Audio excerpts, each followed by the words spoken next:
I've been analyzing malware and hunting hackers for the last 25 years. So I hunt hackers for a living.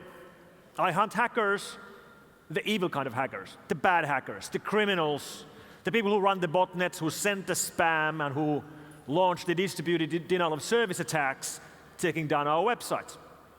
And since I've been doing this for a quarter of a century, I'd like to think I've learned a few lessons about computer security and about computer privacy. One thing that I've learned is that we have to understand our enemy. We have no hope in trying to defend our networks if we don't understand who are attacking us. And the attackers are quite different.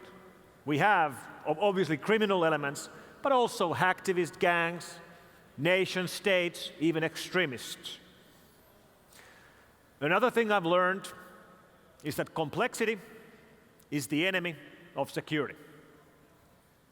Complexity is the enemy of security. The more complex our systems are, the harder it is to defend all aspects of those systems. So, if we really would like to secure our systems better, we would be simplifying our systems. We would be removing features from our systems. But that's not what we're doing.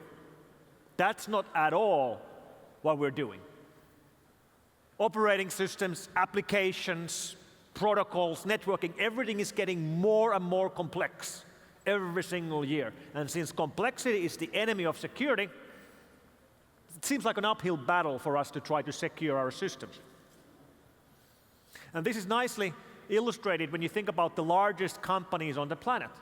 The largest companies on the planet have the largest networks on the planet, which means they have the most complex systems. So, how many of the Fortune 500 companies are hacked right now? Answer, 500. Every single one of them. Why? Because when you are a Fortune 500 company, obviously you have a large network, and you will not be able to secure every single part of your network at every single time. You will constantly have a breach somewhere in your network. So we have to build resilience into our systems. We have to be able to work even when we are under attack. That's why we have to build new kinds of security systems. And these kind of attacks affect all companies. But since criminal attackers, the ones who want to make money, are by far the largest attacker group, they sort of like to go after targets which have the money. That's why we've seen so many banking Trojans over the last 10 years, for example. And almost all of the attacks that we have analyzed at F-Secure against financial systems or banks have been targeting not the banks themselves, but the bank's customers. Why? Because banks' own central systems are hard to hack. Requires a lot of effort to break into the mainframes used by banks. And it's easy to break into the bank's customer systems, because we all do banking online. We all pay our personal bills online. All of our companies pay our company bills with online banking. And if you want to steal, I don't know, €1 million, yes, you can steal it if you break into a bank, but that's going to be hard. And it's going to be easy to break into 1,000 home computers running Windows XP Service Pack 1 and then steal €1,000 from each. That's why most of the attacks we've seen against banks haven't been against banks, they've been against banks' customers. But that has now changed, just recently. You might be aware of this organization called Society for Worldwide Interbank Financial Telecommunication, or actually you probably know it better as SWIFT. SWIFT is the system that we use between banks, when banks move money from one bank to another. The international routing system for moving money, large sums of money. And there's now been a series of breaches involving banks that use SWIFT for money transaction. The first heist happened a couple of months ago, maybe 2 months ago, involving a bank in Bangladesh, from which, through the SWIFT system, attackers wired money to Philippines worth $81 million. Now that's a lot of money, and this isn't easy. Then they did it again in an unknown bank. We actually don't know the detail. We know a second bank was attacked, maybe a month later. We don't know which bank this was. Then there was a third heist, maybe 3 weeks ago, involving a bank in Ecuador where around 12 million was wired from Ecuador to Hong Kong. And then there was, just recently, another one targeting a bank in Vietnam from which money was sent to Kenya. Fairly global attacks. And by the way, the last attack actually failed. They did not succeed in getting any money out. So a couple of questions, like who did this? And where did the money go? Well, for example, in the first case, we actually know where roughly half of the $81 million that they stole went. It actually went to Philippines, to a casino, to buy casino chips worth 46 million. That's a lot of chips, which we believe were then laundered in real-world poker games where the players lose money on purpose to move the chips from them to their colleague, who's then taking the earnings and laundering the money in process. Overall, these attackers tried wiring close to $900 million. That's close to $1 billion. We're talking about serious money. All right, so who did this? Well, we can look at digital evidence. We can look at details in the actual attack. This attack was done with malware. There were infected systems in these banks' networks. And through those systems, the attackers learned how the SWIFT transfers are done. They maybe spent weeks or even months looking at real operators, looking at how they use these systems to learn how to do these wires. And these attacks were very, very well executed. For example, some of these banks use physical printers to print out every single transaction for the purpose that even if the data is wrong, they still have the printouts of every single transaction. And these attackers were modifying the printouts as well, which means they knew exactly what kind of printers were in use in these banks in order to modify the printing in real time. So they did their homework. In this digital evidence for this particular case, one particular piece of malware was sending out information back to the attackers. And that information was encrypted with a password, the password which you see here. And this is interesting because we have seen this password before. We saw this password in another piece of malware around 1.5 years ago. We saw it in an attack, seemingly completely unrelated attack, which was not targeting financial systems. We saw it in an attack, the same password, we saw it in an attack which was targeting a movie studio, which was targeting Sony Pictures. You might remember Sony Pictures getting thoroughly hacked over a movie about the dictator of North Korea, getting so badly hacked that the attackers leaked several unreleased Hollywood movies, leaked hundreds of thousands of internal emails, leaked medical records of the employees of the company, and wiped information from hundreds or thousands of workstations and servers. The attacker against Sony Pictures is widely believed to be North Korea. Now, I'm not saying that the attacks against SWIFT or SWIFT banks using SWIFT transfers, which tried to steal $1 billion, were done by North Korea, but they were done by North Korea. That's a clever way of fixing your country's budget, actually. $1 billion is a cool amount of money for any government. Now, companies get hacked left and right. And there's a common conception that when banks or any other kind of companies get hacked badly enough, they go bankrupt and they fold. And that actually very rarely happens. For example, Sony Pictures, which got hacked really, really badly, they're doing fine. Global Payments, which was the target of one of the largest credit card thefts in history, is doing fine. LinkedIn was a target of a major breach where over 160 million username and passwords of LinkedIn users were stolen. This hack actually happened already a couple of years ago, but it only became public this week as the password list was put for sale in the underground. LinkedIn stock value is up. After this breach, LinkedIn stock value is not going down, it's going up. Why?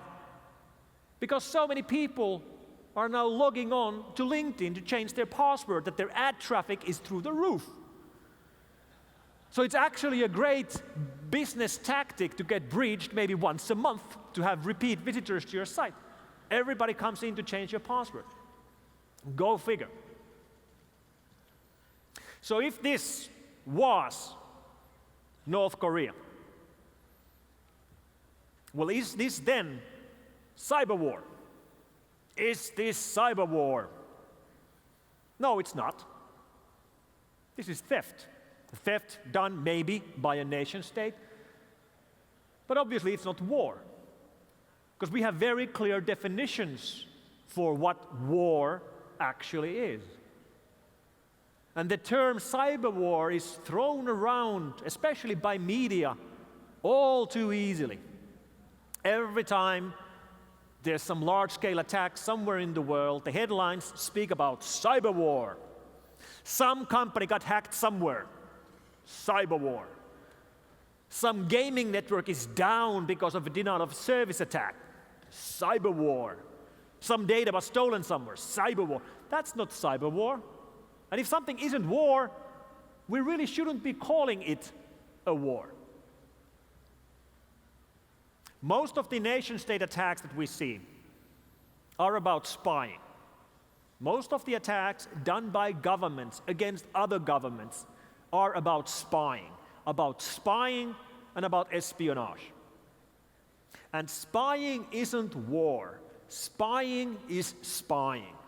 Espionage isn't war. Espionage is espionage.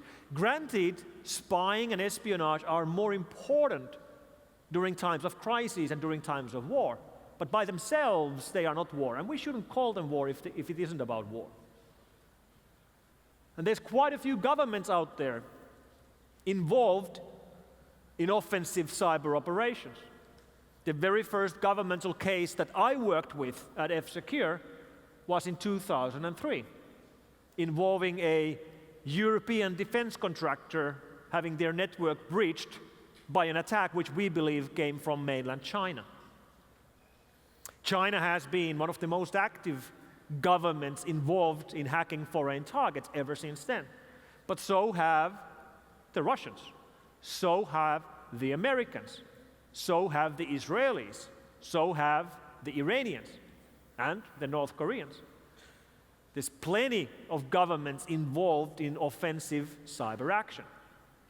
But almost none of that really could be characterized as war. Even things like Stuxnet, I wouldn't actually call an attack of cyber war. Even though we know that Stuxnet was an attack launched by the US government with the help of the Israeli government targeting the nuclear enrichment systems of Iran. Sounds like war, except USA was not at war with Iran. If these two countries would have been at war, then I probably would call that an attack of cyber war, a cyber attack, cyber war attack. But they were not at war, so the closest I would call it would be cyber sabotage. But these things changed last December.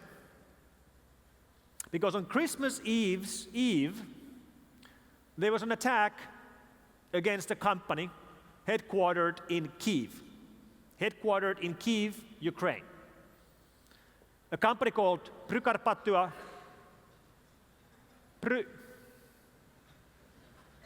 this company. This company is the largest company operating in Ukraine, handling the operations of their far distance electricity grid. They handle power distribution through most of Ukraine.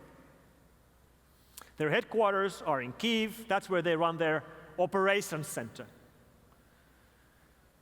And the attack on the 23rd of December last year started with one of the operators sitting at his Windows workstation monitoring the status of the network. He realized that his mouse doesn't work. That's how it starts. Mouse doesn't work. Probably out of batteries or something. Then he realizes that even though his mouse doesn't work, the cursor is still moving on the screen.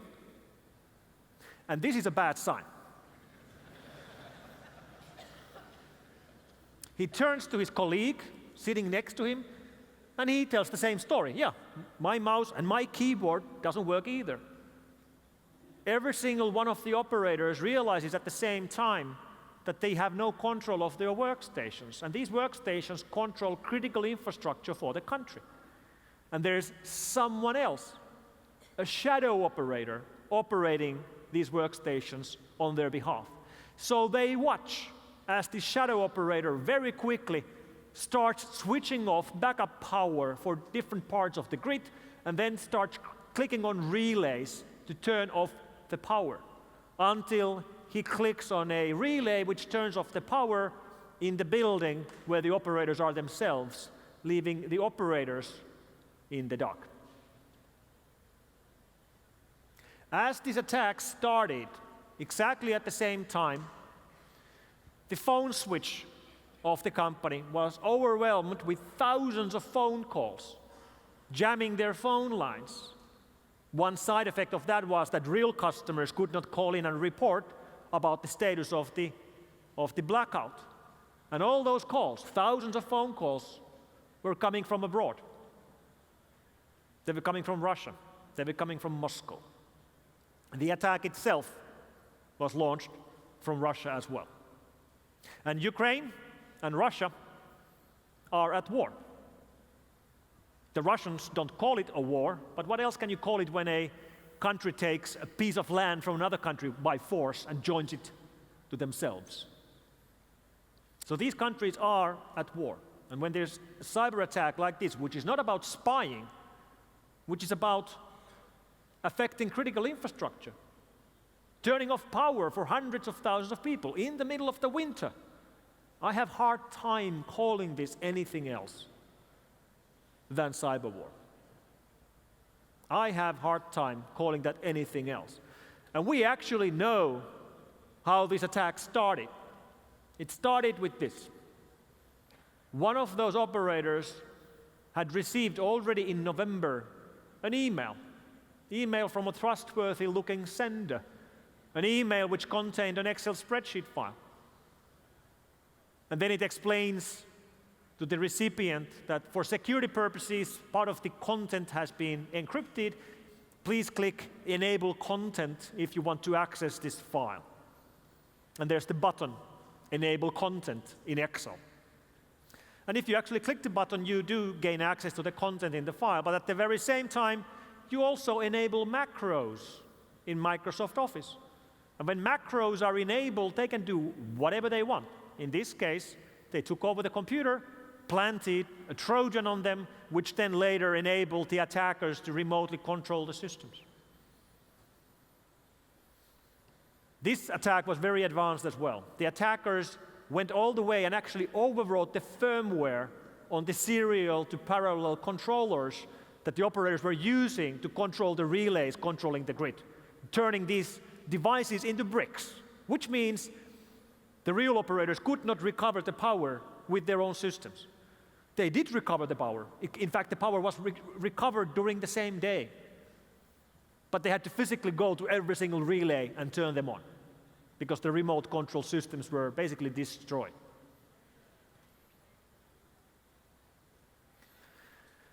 So that's where we are today. It's been a pretty wild ride over the last 25 years as I've been watching this field. When I started analyzing viruses, they looked like this. This is what I was analyzing when I started looking at viruses. Viruses spreading on floppy disks, written by teenage boys for fun. And today's attackers are not fun. Today's attackers are organized crime, foreign nation states, intelligence agencies, and militaries. The game could not have changed more. And I believe we've only seen the very beginning of the next arms race, the online arms race.